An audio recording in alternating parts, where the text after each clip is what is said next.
incredible friendship and God leadership. bless Pennsylvania.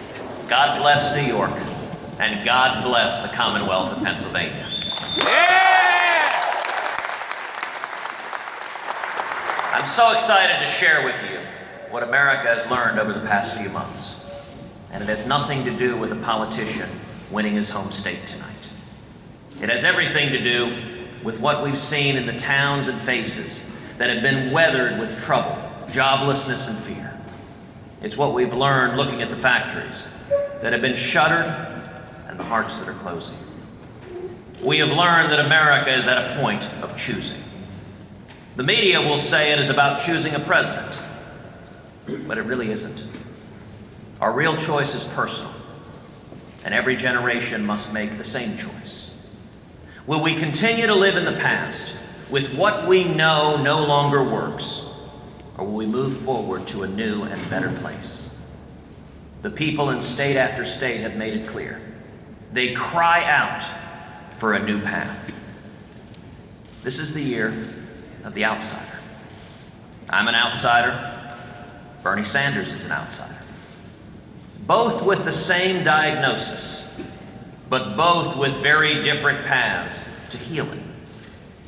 Millions of Americans have chosen one of these outsiders. Our campaigns don't find our fuel in bundlers and special interests, but rather directly from the people. The wide-eyed youth of any age that haven't given up on the hope that tomorrow can and will be better. Ronald Reagan and Jack Kennedy were outsiders. They both represented a whole new vision and vibrancy, a new generation of ideas. Jack Kennedy looked forward instead of back to the first half century of World War. He knew that America could dream and build if we were set free. Not tanks for war, but rockets for exploration. Reagan looked out to us, the most powerful force for innovation that the world has ever known. There we found new tech pioneers like Bill Gates and a young Steve Jobs. They had vision and the freedom to build a new world that at the time only they saw because they were free. They challenged the way and changed the way that all of us live, work, and interact. Now it's our turn. This generation must first look inward to see who we really are after years of being beaten down. Years of being told we couldn't, shouldn't, or wouldn't. This generation needs to answer a new set of questions. Can we? Should we?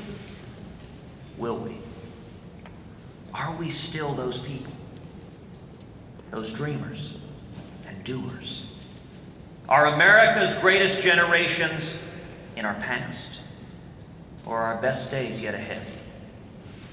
We must unite the Republican Party, because doing so is the first step towards uniting all Americans. The question is not whether all Americans can or will agree on a majority of issues all of the time. The question is whether a majority of Americans are hungry to rally around a set of principles larger than any single issue that a politician may use to divide us. Tonight, I'm speaking to you from Philadelphia.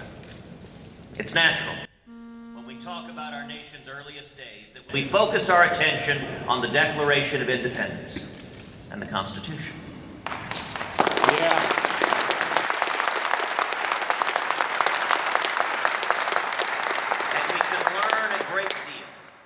Path forward by focusing on the passionate disputes and disagreements among our founding fathers. Differences that were put aside only because of the weight and consequences of the foundational principles they sought to proclaim and the price to be paid if they failed to rise to the task. Today, as Republicans, we agree on a lot, and sure, areas of lesser agreement exist as well. But on the fundamental question, are we satisfied with the current direction of our country? We speak with one voice. Amen. I call on you as JFK did in the 60s, and as Reagan did in the 80s, to chart a new American journey forward, one that isn't led by me or anyone in Washington, but by you and millions others just like you. One where we still have differences, yet we choose to concentrate on what we have in common. One that lifts others up and believes in the rights, responsibilities, goodness, and the strength of all mankind. We have so much that binds us together. Our families, our work ethic, our ability to dream and build unlike any people in history. But most of all, our charity, our love for our fellow men and women, and our willingness to sacrifice for those in need. Let us unite on the things that have always made us great. We are great because we are good. Because over and over again we have chosen courage in the moment of crisis, freedom in the face of compromise, and hope in the face of challenges that everyone told us could not be overcome. Our sitting president ran on a slogan that should have been a great first step. It promised us, yes, we can. Now is the time to take that slogan and put it into action. Yes, we can was a recognition of the hope that we can and should recover. The problem was that Barack Obama's prescriptions only led to more elitist control from Washington and less freedom for the people. But now is the time as Americans once again to reclaim that hope, to take another giant leap for mankind, to speak the words with all the power and might that we can muster, and use the words that have changed the world time and again. The words that the slaves yearned to hear from the American people and Abraham Lincoln when they cried out for freedom. The words that Europe and Britain heard when they cried out for help defeating totalitarian evil in the 1940s. The words that led two men in North Carolina to be the first in flight. And a half century later, the first man to reach the moon. And decades later, two men in their garage to come up with Apple. They are the words that will repair our tattered spirit, lift up our economy and those who are barely making it. They are the words that will vanquish the evil of ISIS and return the rule of law. They are the words that when Americans come together and say with conviction, they change the world. They are the vision of this campaign.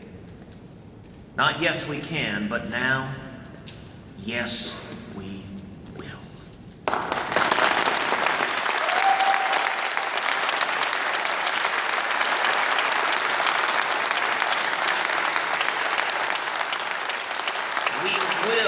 Restore our spirit. We will free our minds and imagination. We will create a new and better world. We will bring back jobs and freedom and security.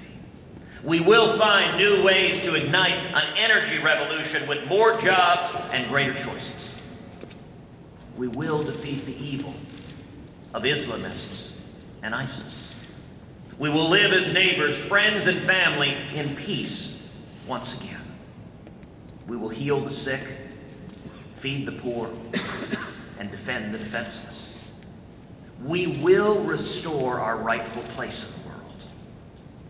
We will do what Americans do best. We will live for others.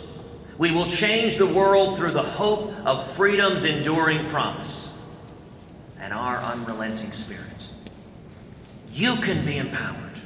And in a digital age, it is all the easier for your individual voice to be heard. Your choices to govern your work, your education, your future. If only Washington will get out of the way.